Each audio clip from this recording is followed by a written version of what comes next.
அனைவருக்கும் வணக்கம். திருக்குறளை தேசிய நூலாக அறிவிக்க வேண்டுமென்று மதுரை கிளை உயர்நீதிமன்றத்தில் தாக்கல் செய்துவிட்ட மனுவை நீதிமன்றம் தள்ளுபடி செய்துள்ளது. மதுரை கிளை உயர்நீதிமன்றத்தில் செல்வகுமார் என்பவர் ஒரு மனுவை தாக்கல் செய்திருந்தார். அம்மனுவில் இந்தியாவின் மிகவும் மதிப்புமிக்க வாழ்க்கை முறை மற்றும் தர்மத்தை நீதியை போதிக்கும் திருக்குறளை தேசிய நூலாக அறிவிக்க வேண்டும் என்று அவர் கோரிக்கை வைத்திருந்தார். மேலும் இங்குள்ள சங்க இலக்கியங்களையும் திருக்குறளையும் தேசிய இலக்கியமாகவும் அறிவிக்க வேண்டும் என்று அவர் கூறியிருந்தார்.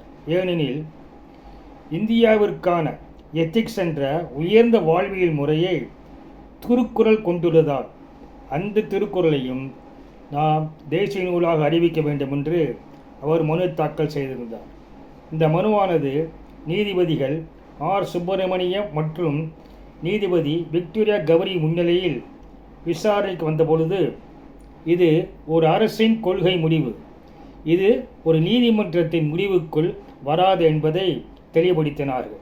மேலும் பண்டோரா பாக்ஸ் என்பதை தாங்கள் திறக்க விரும்பவில்லை என்று கூறினார்கள். அதாவது பண்டோரா பாக்ஸ் என்பது பல ஆயிரம் ஆண்டு காலமாக திறக்கப்படாத ஒரு பெட்டி. அந்த பெட்டியை திறந்தால் அதிலுள்ள நல்ல சக்திகளோ தீய சக்திகளோ நம்மை சுற்றி கொண்டு மேலும் மேலும் பிரச்சனையை உருவாக்கும். அதற்கு பெயர் தான் பண்டோரா பாக்ஸ் என்று குறிப்பிடப்பட்டு வருகிறது. இப்படி திருக்குறளை தமிழகத்தின் ஒரு தேசிய நூலாக அறிவித்தால் ஒவ்வொரு மாநிலத்திலும் அங்குள்ள உயர்நீதிமன்றத்தில் அந்த மாநிலத்தின் ஒரு இலக்கியத்தையோ அல்லது நீதி நூல்களையோ அறிவிக்க வேண்டும் என்ற நிலை ஏற்படும். இதனால் பல்வேறு விளைவுகள் ஏற்பட்டு குழப்பம்தான் உருவாகும் என்று குறிப்பிட்டுள்ளார்கள்.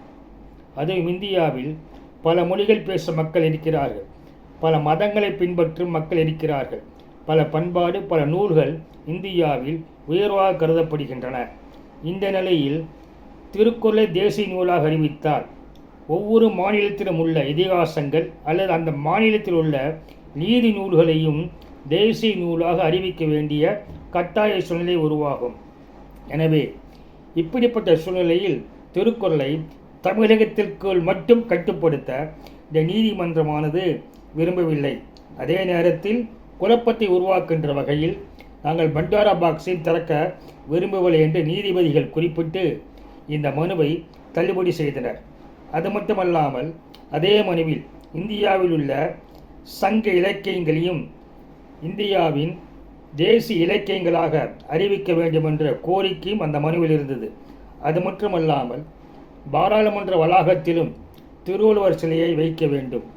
அதேபோல காந்தி ஜெயந்தியை கொண்டாடுவது போல திருக்குறள் ஜெயந்தி என்று தேசிய விடுமுறையாக அறிவித்து கொண்டாட வேண்டும் என்றும், அதற்கு மேலாக திருவள்ளுவரை இந்தியாவின் ஆன்மீக குருவாகவும் அறிவிக்க வேண்டும் என்று பல்வேறு கோரிக்கைகள் அடங்கிய மனுவை மதுரை கிளை உயர்நீதிமன்றம் தள்ளுபடி செய்துள்ளது.